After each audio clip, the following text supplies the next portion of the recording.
Hello everyone. तो आज हम इस ऐप का रिव्यू करने वाले हैं। इस ऐप का नाम पावर वाक डेली स्टेप ट्रैकर एप्लीकेशन है। श्याम एंटरप्राइजेज एलएलसी से डेवलपर्स हैं। आज हम बात करेंगे कि क्या ये ऐप रियल है, स्कैम, और कैसे आप इस ऐप को यूज़ कर सकते हैं। तो 500 के ओनली इस ऐप के यहाँ पे 500 डाउनलोडर्स हैं इस ऐप के।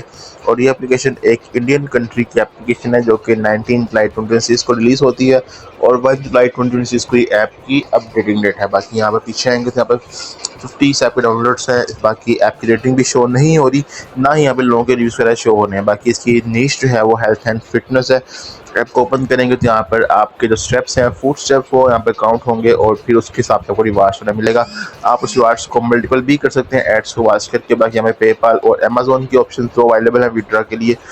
तो अगर हम बात करें अर्निंग के अतबार से, रियल और फेक होने के अतबार से, तो फ्रेंड पावर वाक एप्लीकेशन एक रियल एप्लीकेशन नहीं है, बल्कि एक स्कैम और एक फेक एप्लीकेशन है। बिल्कुल आपने सबको यूज़ नहीं करना है, स्कैम और फेक ऐप। थैंक्स।